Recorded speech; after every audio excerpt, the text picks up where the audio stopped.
जेव्हा तुला मिळतील त्या मी येईन ना की ऐक ना भाई तुला बॅचलर्सला पाहिजे. ब्लॅक तर माझं ऑलरेडी आहे. नाही रेस्टिंग इज अंडररेटेड आणि इट इज व्हेरी इम्पॉर्टंट. आणि रेस्टिंग म्हणजे मी फक्त झोप पण म्हणत नाही, डुईंग नथिंग. हाय हॅलो नमस्कार, मी रुचा मुळे. रोलिंग स्कोप या चॅनलवर तुमचं मनापासून स्वागत. 1760 भानगडी करून गाडी नंबर 1760 मध्ये मी आता बसलेली आहे आणि माझ्यासोबत हे नावाजलेले तरुण आणि सगळ्या महाराष्ट्राचे लाडके कलाकार आहेत. शुभंकर तावडे, प्रियदर्शन इंदलकर आणि दगडू म्हणजे प्रथमेश परब. मी नाही येण्यापूर्वी काय झालं की प्रियदर्शनी इंदलकर हे डोक्यात ठेवत होते, तोपर्यंत माझ्या डोक्यात शिवाली शिवाली शिवाली भिवाली भिवाली हे इतकं बसलेलं आहे प्रियदर्शनी. आणि तू इतकी कमाल आहेस ना त्याच्यामध्ये. म्हणजे समीर चौगुलेंचा इंटरव्ह्यू घेतल्यावर त्यांनी सांगितलं की खूप जण रात्री महाराष्ट्राची हास्य जत्रा बघतात आणि नंतर असं झोपतात, आणि मी त्यांच्यातलीच असं झोपतात.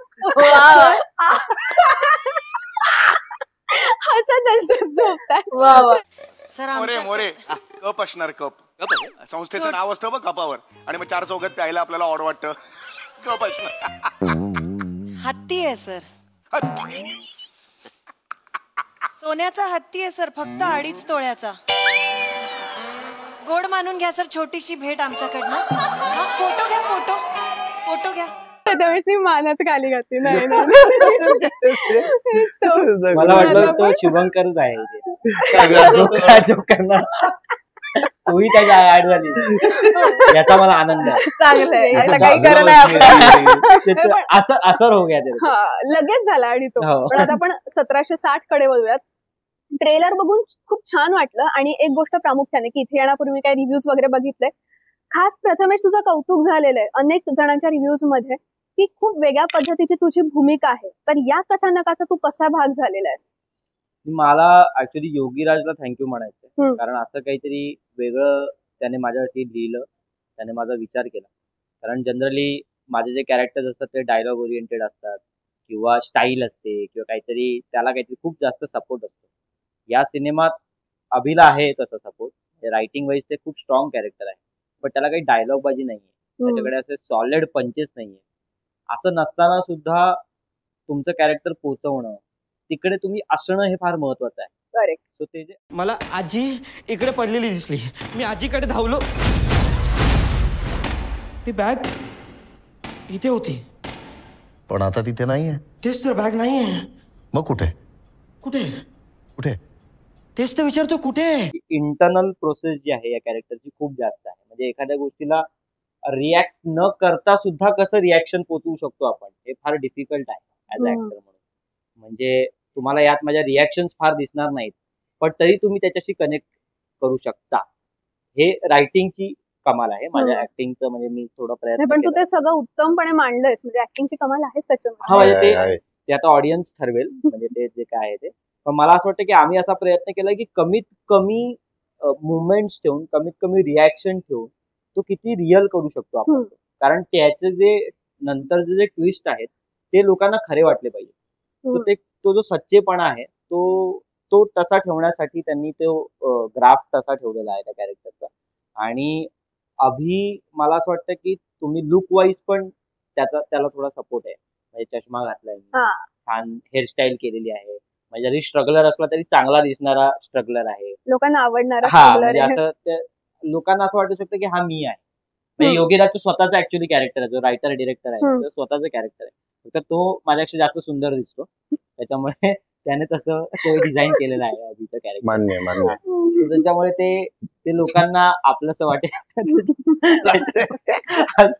अरे मला शिंका आली. मला असं वाटतं की ते कॅरेक्टर त्याच्यामुळे रिलेटेबल होईल, कारण ते खरं आहे. आणि त्याच्यात पण खरेपणात पण खूप काय काय आहे ते तुम्हालाच कळेल. मूवी बघितल्यावर इतकं आहे की म्हणजे त्याच्यात जो ग्रे शेड आहे ना तो पण आहे. त्याचा ग्रे शेड आहे एवढं तरी नवीन कळलं त्याच्यात तुम्हाला मजा येईल ते बघताना. ते कसं ट्विस्ट होतं, काय होतं, कशासाठी होतं. आणि मग त्याच्यात आयुष्यात जेव्हा भास्कर बाउंड थ्रू कुठून तरी बॅग त्याच्या आयुष्यात येते तेव्हा त्याची कशी वाट लागते. पण हा जेव्हा भास्कर येतो ना, तो भास्कर ट्विस्ट निर्माण करतोय की गोंधळ निर्माण करतोय? गाडीच्या मागे 1760 नंबर लावून फिरत होतास ना, ती शूटिंगची नंबर प्लेट होती, शूटिंग साठी लावली होती.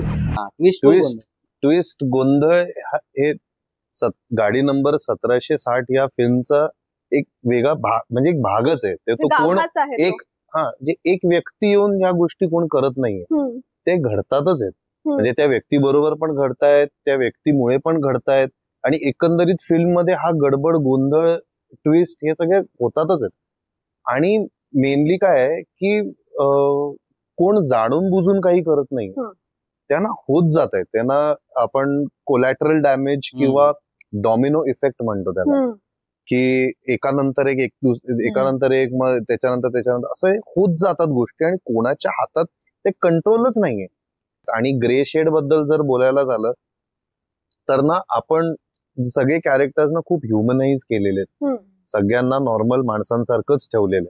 आता आपण सुद्धा इकडे सुद्धा आपण जे सगळे आहोत, सगळ्यांमध्ये एक डार्क शेड असतेच, एक ती ग्रे शेड असतेच, त्याला कोणीही नाकारू नाही शकत. आणि जर ती नसली तर मग ते खोटं आहे, तर मग ते ऍब्सोल्यूट खोटं आहे, आणि तसं नसलंच पाहिजे. तर ती ग्रे शेड ह्याच्यात बरोबर टिपली आहे, आणि तेच गाडी नंबर 1760 मध्ये प्रत्येक कॅरेक्टर्सने दाखवलं. पण तुझे म्हणालास तर ऍक्च्युली मला करेक्ट वाटतं की प्रत्येक व्यक्तीमध्ये एक म्हणजे ब्लॅक व्हाईट ग्रे अशा तिन्ही शेड्स प्रत्येक व्यक्तीमध्ये कधी ना कधी कुठे ना कुठे येतातच, आणि त्या बाहेरही येतात. आणि ब्लॅक तर माझं ऑलरेडी आहे. नाही भिवाली सतत महाराष्ट्राला हसवते, तशीच या चित्रपटात तू पूर्णपणे हसवणार आहेस का महाराष्ट्राला? नाही नाही, अजिबात रोल आहे तुझा? ह्याच्यात मी काहीच कॉमेडी करत नाहीये. त्या सिनारिओज मधनं कॉमेडी होत असेल, जर होत असली तर, पण मी कुठेच पंचेस टाकते किंवा काही पंचलाईन्स माझ्या वाट्याला आहेत किंवा मी रिसिव्हिंग एंडला, तर कुठेच घडत नाही. मुळात एक गंभीरतेने केलेला विनोदी चित्रपट असं पण म्हणू शकतो, ज्याच्यामध्ये सगळ्याच गोष्टी आहेत. तुम्ही हसणारही आहात, तुम्ही शॉकही होणार आहात, तुम्ही शांतही बसणार आहात, तुम्ही कन्फ्युज होणार आहात, तुम्ही एक्साइट होणार आहात, असं बरंच काही वाटणार तुम्हाला सिनेमा बघताना. तर त्या सगळ्या गुंत्यामधलं हे एक पात्र आहे चिनू. माझं स्वतःचं पार्लर कधी उघडणार याच्यासाठी एक एक पैसा साठवते, आणि तू यार तू सगळं होईल ठीक. कसं कर्म. चिनू तिची काही स्वतःची स्वप्न आहेत जी तिला अचीव्ह करायची आहेत, आणि प्रत्येक वेळेस आयुष्यात कुठल्याही माणसाच्या बाबतीत स्वप्न पाहताना माणूस विचार करत नाही, पण ती अचीव्ह करताना नेहमी पैसे हा मुद्दा येतोच. तर तिथेच तिचंही घोडं अडलेलं आहे. पैसे कसे? तिला स्वतःचा पार्लर सुरू करायचंय, she is very passionate about it, आणि त्यासाठी ती पैसे जमवते. सो ऑफकोर्स जेव्हा तिच्याकडे इनफ पैसे येतील तेव्हा ती स्वतःची स्वप्न पूर्ण करेल. बट ते जर आधीच, म्हणजे ज्याला काय किती वर्ष लागतील, पण त्या बॅगमुळे जर स्वप्न आत्ता लगेच पूर्ण होणार असतील, तर मग तिची पण ग्रे साईड बाहेर येते. आणि very much innocent Chinu, not so innocent वागायला लागते आणि दिसायला लागते. वा वा. पण मग मला याच्यामध्ये की गाडी भोवती हे कथानक आहे, पण ऍट द सेम टाइम त्या बॅग भोवती सुद्धा आहे. तुमच्या तिघांच्या आयुष्यात तुम्हाला अचानक असं घबाड मिळालं, म्हणजे अनपेक्षित धनलाभ झाला, काय कराल तुम्ही? उडवून टाकेन पैसे मी 2 दिवसात. सिरियसली सांगतो, मी पार्टी करणार. मी माझ्या मित्रांना, हे लोकच असतील, तुम्हाला पण बोलले नव्हतं तर तुम्हाला पार्टी करायला आवडते, जेवढे सर एवढे पैसे मिळत असतील तर वाय नॉट. पण मला खरंच असं वाटतं की मी त्या झोन मधला नाहीच आहे. म्हणजे माझे जर हार्ड अर्न्ड मनी आहे ना, तर मी तो खूप जपून की मला काय पाहिजे काय नाही, I will think about saving. मी बाकीच्या सगळ्या गोष्टी, फुकटचे पैसे मिळाले तर उडवणार. फुकटचे पैसे कमवलेले असले तर ऑब्विसली स्वतःचे मी जपूनच, कारण की मी त्याच्यासाठी मेहनत केली. ह्याच्यासाठी कुठे मेहनत केली आहे मी? हे तर मला असेच मिळाले, तर ते मी तो उडवणारच आहे. कारण की मला त्याच्यानंतर हे पण वाटेल, अरे मला फुकटचे पैसे मिळालेत, ह्याचं मी कुठे सेव्हिंग करत बसू. नाही, इट इज लक. मिळाले, उडवा. सगळ्यांच्या बॅचलर्स एकत्रच, ज्यांची लग्न झाले त्यांचे पण बॅचलर्स एकत्र. बॅचलरेट मुली आहेत, बॅचलरेट करायचे, तुम्ही पण तिकडे लग्न नाही ठरले, बॅचलर्स आधीच बॅचलर्स करून टाकायचे. पण हे काय तिघांचं सेम ओपिनियन आहे? नाही, त्यांचं वेगळं असेल. त्यांचं वेगळं. मला म्हणजे हा प्रश्न आम्हाला आधी खूपदा विचारलेला आहे, पण मी याचं उत्तर असं देईन आता.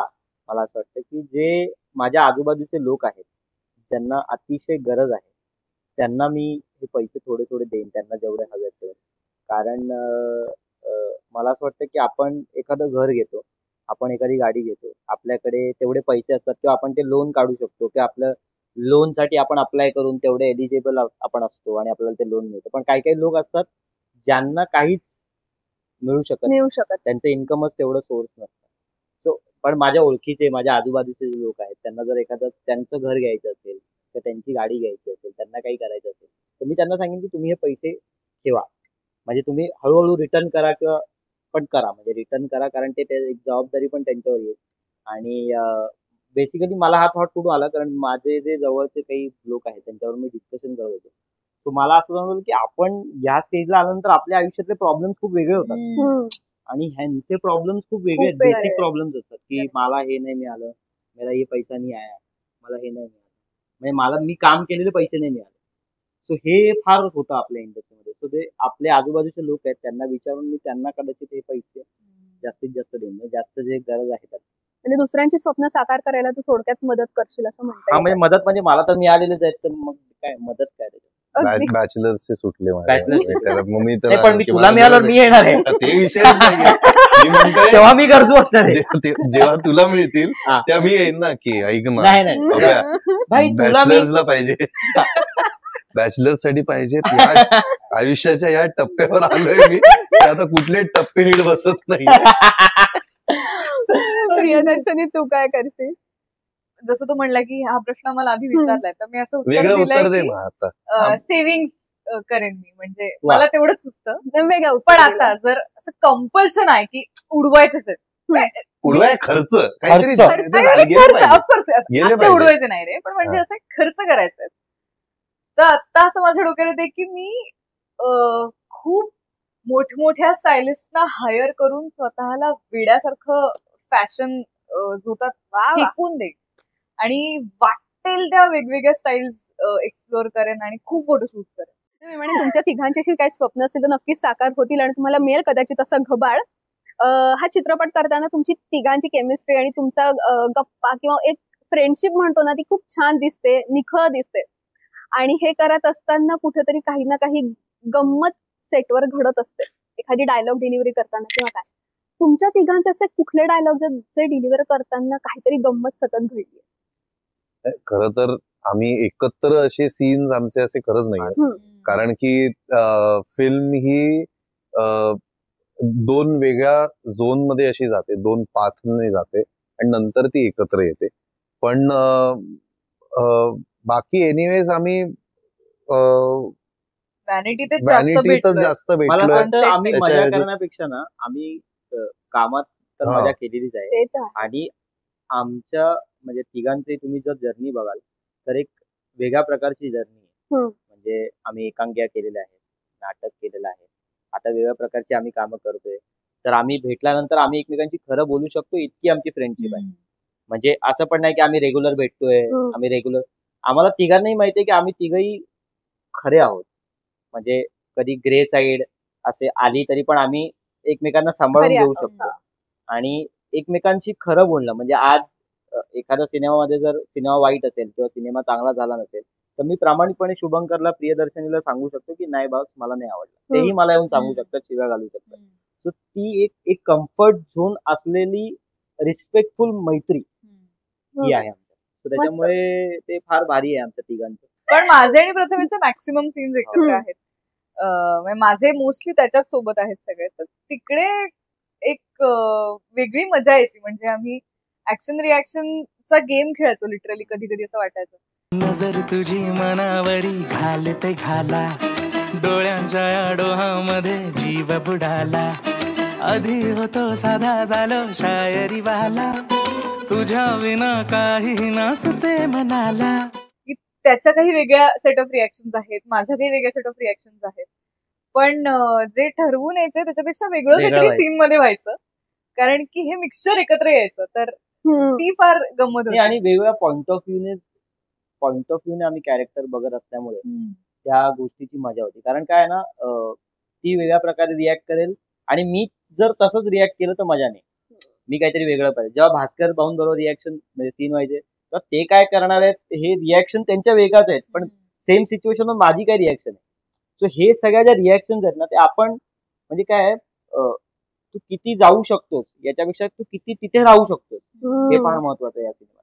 सो आम्ही सगळे तिथे आहोत हे फार महत्वाचं. त्याच्यामुळे तो सिनेमा वाटतो, तो नाटक नाही वाटत.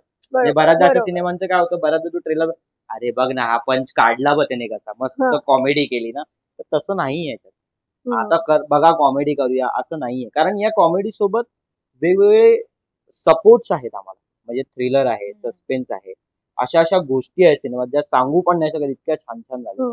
म्हणजे नुसती 1760 एकदा फक्त गाडी चालत येते, कोणतरी भलतच कोणी म्हणजे कोणी भलतच ड्रायव्हर चालवतंय, ती फक्त चालत येते गाडी, तरी पण तुम्हाला त्या म्युझिकमुळे आणि त्या मागच्या घटनेमुळे ती गाडी चालत येते आणि मागे जे बॅकग्राऊंड म्युझिक वाजतं त्याच्यावर तुम्हाला वाव म्हणावं असं वाटतं.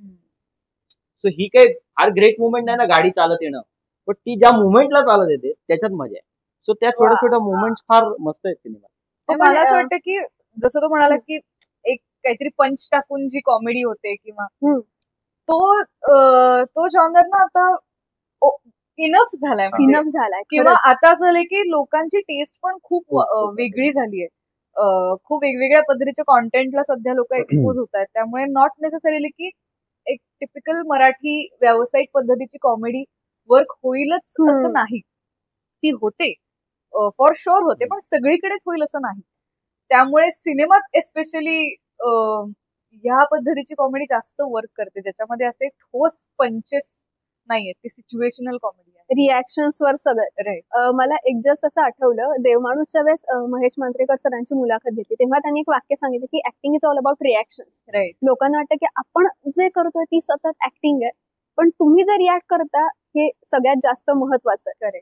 आणि तुम्हाला लास्ट क्वेश्चन, आपण आयुष्यात 1760 गोष्टी करत असतो, 1760 भानगडी सुरूच असतात, पण या 1760 गोष्टींमधून स्वतःचं मेंटल हेल्थ जपणं गरजेचं असतं. तुम्ही तुमचं मेंटल हेल्थ तिघही कशा पद्धतीने जपता? किती छान प्रश्न विचारला. नाईस. हा खरंच खूप it is a very very important thing you asked. आणि आय एम फिलिंग म्हणजे आमचा खूप जवळचा एक व्यक्ती काही दिवसांपूर्वी गेला आणि इट फील्स म्हणजे आतापर्यंत ना आम्हाला ते ना ती गोष्ट डायजेस्ट नाही करता येत. तर हे तुषार तर ना मेंटल हेल्थ ही गोष्ट खूप फ्रॅजाईल गोष्ट आहे, खूप खूप नाजूक गोष्ट आहे, जी कदाचित जो माणूस आपल्यालाही कळत नसतं की आपल्याला कुठल्या गोष्टींमधून आपण जातोय, या समोरच्याला कळण्याचा तो संबंधच येत नाही. जिथे आपल्यालाच कळत नाही तर समोरच्याला कुठून कळणार. तर मी आधी असा व्यक्ती होतो की मला माहितीये की मी ह्या गोष्टी हँडल करू शकतोय. I can fight my on battles, I don't need anybody. तर त्या विचारांचा मी नेहमीच होतो. But through out the years, आणि माझ्या आजूबाजूला माझे मित्रमंडळी खूप आहेत, माझे मित्र खूप आहेत, त्यांच्या बरोबर मी कुठल्याही गोष्टींबद्दल बोलू शकतो. पण मी असा व्यक्ती आहे की नाही, तुमचे काही प्रॉब्लेम असेल आय विल सॉल्व्ह, मी असणार. पण थ्रू आउट द इयर्स मला हे पण कळलंय की जर आपली मेंटल सॅनिटी आपल्याला खूप चांगली ठेवायची असेल तेव्हा एक जरी व्यक्ती असलं तरी काय प्रॉब्लेम नाही. त्या व्यक्तीला जवळपास सगळं सांगणं, किंवा काही असेल, कुठल्याही गोष्टी असतील, किंवा मनातल्या आपल्याला असं वाटत असेल नाही ही क्षुल्लक गोष्ट आहे, की अजिबात काही नाहीये, किंवा तुम्ही डायरी समजा, ती व्यक्ती डायरी असली पाहिजे. मग ती कोणी असू दे, ती व्यक्ती तुमची गर्लफ्रेंड, बॉयफ्रेंड, बायको, नवरा, आई, कोणी असू दे, ती एक व्यक्ती ज्याच्याकडे आपल्याला ना एक सेफ स्पेस वाटतं ती व्यक्त होण्यासाठी, की ते केलं पाहिजे.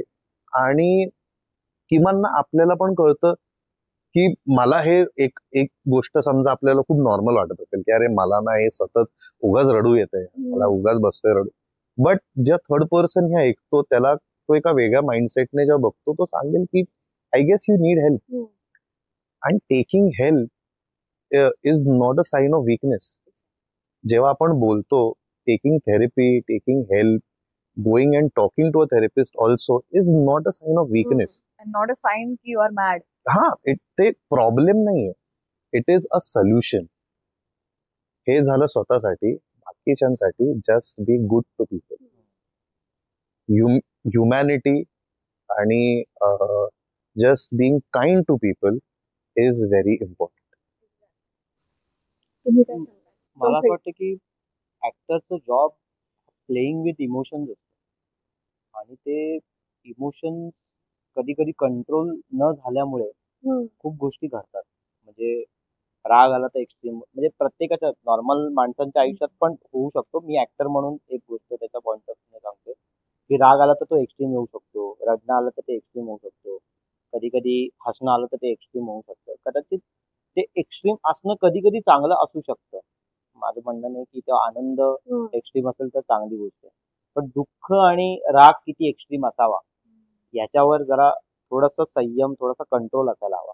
आणि त्याच्यासाठी मला असं वाटतं की आपली काही जवळची माणसं असतात, त्यांच्यावर तो राग काढणं, त्यांच्यासमोर ते एक्सप्रेस करणं फार गरजेचं असतं. कारण काय होतं माहितीये का, आपण रागाला खूपच आता आपण मेडिटेशन करूया आणि राग आणि कंट्रोल करूया, तर राग हे एक्सप्रेस करण्याचं माध्यम आहे, तुम्ही ते केलंच पाहिजे. सो आपली जी जवळची माणसं आहेत जी आपल्याला समजून घेऊ शकतात किंवा वेगळ्या प्रकारे तुम्ही कसा तो डायव्हर्ट करू शकता राग, हे फार गरजेचं आहे. बऱ्याचदा दुःख हे जेव्हा आत्मात, मला असं वाटतं की दुःख जेव्हा एक्स्ट्रीम लेवलला असतं त्याचं एक महत्वाचं कारण म्हणजे स्वतःवरचा राग असतो आणि त्या रागामुळे तुम्हाला दुःख होतं आणि मग तुम्ही ती जी काही स्टेप लोक घेतात. सो तो राग आणि दुःख हे दोन इमोशन्स जे आहेत त्याच्यावर जर तुम्ही थोडंसं कंट्रोल केलं किंवा आपली माणसं शोधून त्यांना जर त्यांच्याकडे हेल्प मागितली तर कदाचित हा प्रॉब्लेम थोडासा सॉल्व्ह होऊ शकतो. म्हणजे मी स्वतःचं उदाहरण देईन की मी शाळेत असताना एकदमच राग येत होता, मी छोट्या छोट्या गोष्टींवर चिडायचो. आणि मला आता जर तुम्ही बघाल तर मी संत वाटतो लोकांना. असं वाटतं की अरे तू काहीतरी रिॲक्ट कर, काहीतरी बोल, काहीतरी राग व्यक्त कर. लोक माझ्या कानात येऊन काय काय बोलत असतं, मला काही फरक पडत नाही, कारण मी तसं स्वतःला मोल्ड केलं. पण मला राग येतो, असं नाही की मला रागच येत नाही. तो राग येणं ही चांगली गोष्ट आहे, दुःख होणं ही चांगली गोष्ट आहे. फक्त त्याला कंट्रोल कसं करायचं, त्याला कितपत घेऊन जायचं. कसं एक कोणीतरी आपल्याला आवडत असतं, आपण त्याच्यावर चालत असतो, मग आपल्याला त्या इमोशनचा त्रास होत असतो, मग त्याला कुठे थांबवायचं, त्याला थोडं टोलवर सोडलं पाहिजे की थांब जरा, आता टोल भर जरा आणि मग माझ्याबरोबर चल. सो ते करणं फार गरजेचं आहे मला वाटतं. आणि ते जर लोकांनी करायचा प्रयत्न केला तर प्रॉब्लेम थोडे सॉल्व्ह होतील. आणि एक किस्सा, आता मी एका शूटला गेलो होतो, तर तो एक ऍक्टर होता जो खूपच, मला त्याला बघून कळत होतं की त्याचा असं खूपच, त्याच्या आधीच्या शूटमध्ये आधीच्या शेड्यूल मध्ये तो फुल असा फिरत होता आणि आमचं 2 दिवसाचं शूट होतं आणि मी 2 दिवस त्याला ऑब्झर्व करत होतो.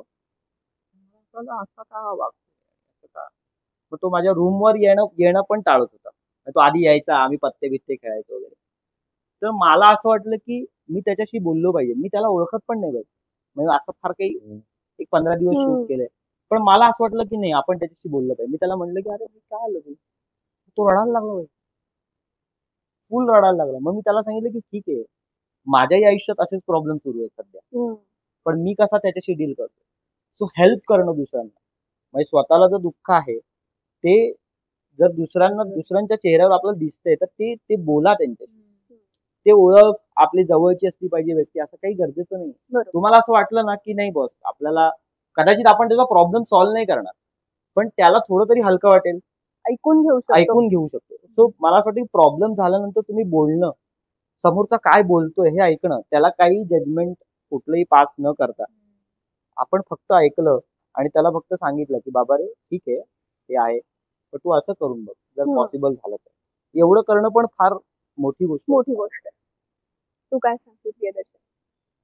तू म्हणालीस की तुम्ही तुमच्या शेड्यूल मध्ये मेंटल हेल्थची काळजी कशी घेता, तर मला असं वाटतं या सगळ्या ऍक्टिंग प्रोसेस मध्ये ना, ऍक्टिंग हा सगळ्यात सोपा भाग आहे, बाकीच्या गोष्टी जास्त कठीण आहेत. गेटिंग द वर्क, मग reaching on sets in different cities at different times, reaching on different sets on the same day वगैरे वगैरे. तर तर ह्याचा प्रवास खूप होतो, झोप होत नाही. आणि जेव्हा आम्ही सेटवर जातो तेव्हा ऑन, म्हणजे तिकडे असताना की झोपच येते मग टेक चांगलं होत नाही वगैरे असं कधीच होत नाही. जेव्हा तिकडे टेक सुरू होतो तेव्हा चोख काम करून त्याच्यानंतर जे काय बॉडी गळून पडते ते सगळं. पण ह्या सगळ्यामध्ये इथून माइंड फ्रेश असलं तरी सुद्धा बॉडीमध्ये तो स्ट्रेस साचत जातो असं मला वाटतं. आणि मग तो इव्हेंच्युअली माइंडवर इफेक्ट करायला लागतो वगैरे. ते इट्स अ विशियस सायकल. तर I feel resting is underrated आणि इट इज व्हेरी इम्पॉर्टंट. आणि रेस्टिंग म्हणजे मी फक्त झोप पण म्हणत नाही, डुईंग नथिंग. बऱ्याचदा असं होतं ना की डुईंग नथिंग म्हणजे काहीतरी तरी वाचलं पाहिजे, काहीतरी पाहिलं पाहिजे, केवढा बाकी आहे वॉच लिस्ट, किंवा अरे हे वाचून कळवायचं होतं वगैरे वगैरे. हे ना काहीतरी येत राहतं मनात. बिईंग प्रोडक्टिव्हचं एक भूत आपल्या सगळ्यांच्या डोक्यावर आहे. अरे हा पॉडकास्ट बघायचा राहिला, अरे ही सिरीज बघायची राहिली, बरोबर, या मीटिंग्स करायच्या राहिल्यात. पण ह्या सगळ्यात इव्हन फॉर दॅट मॅटर की वर्कआउट करायचा राहिलाय बरेच दिवस. पण ह्या सगळ्यात रेस्ट करणं खूप महत्वाचं आहे. आणि रेस्ट आपल्याला जरा परत ऊर्जा देते किंवा रिजनरेट करते गोष्टी बॉडीमध्ये असं मला वाटतं. आणि स्ट्रेस मॅनेजमेंट पण रेस्टने बराच होऊ शकतो. माझ्या आयुष्यात मेडिटेशन नुकतंच आलंय. मी अजून काही फार त्याच्यामध्ये मास्टर नाही झाली, but I try to sit at one place for at least 15 minutes. आणि त्याच्याने मला बरीच मदत झाली. So as an actor I would say meditation is helping me right. वा, तुम्ही तिघांनी जी उत्तरं दिली मला वाटतं ते डेफिनेटली प्रेक्षकांना आवडेल आणि ते त्या पद्धतीने काहीतरी करण्याचा प्रयत्न करतीलच. आपण एकदम सिरियस टोन मध्ये गेलो. पण चांगला प्रश्न विचारला गेला. कारण हा जेन्युइन हल्ली प्रत्येक जण हा प्रॉब्लेम फेस करतो. कुठल्या ना कुठल्या लेवलवर येतातच हे प्रॉब्लेम. पण हे सगळे अगदी बाजूला ठेवण्यासाठी आणि लोकांना हसवण्यासाठी असे चित्रपट आहेत, गाडी नंबर 1760 सारखे, आणि तुमच्यासारखे कलाकार आहेत. त्यामुळे सगळ्यांना हसणं सुद्धा सुसह्य झालेलं आहे. आणि तुम्हाला चित्रपटासाठी खूप खूप शुभेच्छा. मी सगळ्याच प्रेक्षकांना म्हणेन की जवळच्या लांबच्या मध्यवर्ती कुठल्याही चित्रपटगृहात जा आणि आवर्जून 1760 भानगडी करून जा, पण गाडी नंबर 1760 अगदी आवर्जून बघा. तुम्हाला सगळ्यांना खूप शुभेच्छा. Thank you so much.